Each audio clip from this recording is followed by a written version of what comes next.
So, hindi talaga natin maiiwasan ang bully-bully dito, lalong-lalo na dito sa abroad din 'no. So, nagkakaroon na nga dito ng iba't ibang lahi. So, nagkakaroon din talaga dito ng bully. Nagkakaasaran sila. Meron nga ditong nag-asaran dati sila. Pareho silang Indiano saka Pilipino. Nagkaalitan sila and then itong Indiano ay sinapak ng tsinelas yung kanyang mukha, 'di ba? So, hindi talaga naiiwasan ng mga bully-bully. Pero alangan naman magpadaig yung mga Pilipino, 'di ba? So, hindi tayo nagpapadaig sa mga bully-bully, 'di ba? So, nauso na naman nga yung video na nambubully about doon sa dalawang lalaki na ang tapang-tapang nitong isang lalaki na sinapak niya yung Pinoy, nasa train sila. So, hindi naman nagpadaig itong Pinoy and then niresbakan niya nga kasi nauna naman itong ibang lahi na manakit. Oh, siyempre, alangan naman pumayag ka lang na magpasakit ka sa lalaki, 'di ba? Gaganti tayo. Kahit hindi ka man kahit babae ka o lalaki, gaganti talaga tayo pag nabubully tayo, 'di ba? Kasi nga ibang lahi, alam mo din kasi may mga ibang lahi may mga ibang lahi dito na akala mo naman kung sino, kung makaasta, 'di ba?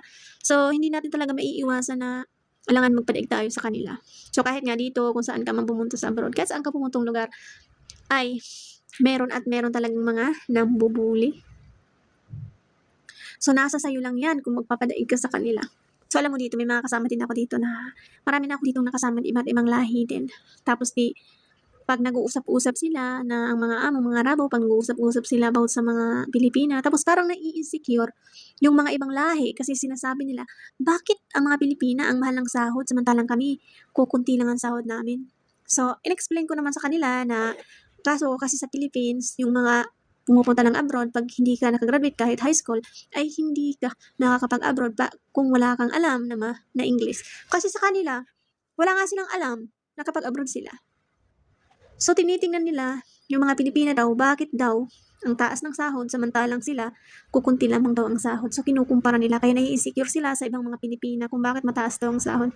Tapos sinasabi ko naman na, oo, mataas sa tingin niyo, pero pagdating namin sa Pilipinas, 'pag pinagpalit na ng piso yung aming kita ay kaunti lang din, na mas mataas pa nga sa inyo. Yun ang sinasabi ko sa kanila kasi naglalabanan sa ekonomiya kasi yung ekonomiya nila masyadong malaki ma-demand. Mas mahal ang kanilang bilihin kumpara sa atin sa Pilipinas. Mahal din sa atin, pero mas mahal sa kanila.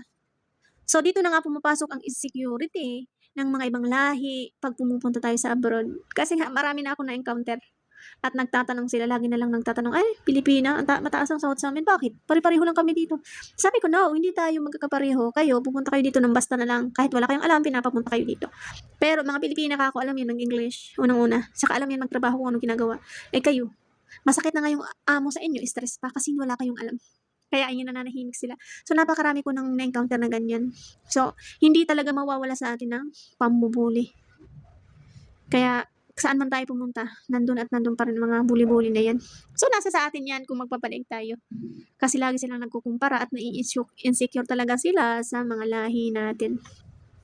So, yun lamang ang aking nasagap at na-share ko sa inyo para may alam din kayo about pag pumunta kayo ng abroad tapos sinabi nila, "Ay, Pilipina yan," ang tingin nila napakataas ng sahod kasi sa kanila yung ekonomiya nilang mataas. Pero sa atin mababa nga kaysa kanila kaya mataas ang demand nila dito sa abroad pero mababa ang palitan sa atin.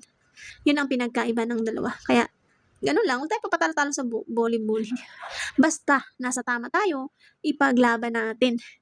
Huwag tayong magpapatalo. 'Pag mali naman tayo, eh, di akuin natin yung kasalanan natin. Pero 'pag tayo ang nasa tama, ay lagi tayong manindigan 'pag tayo ang tama.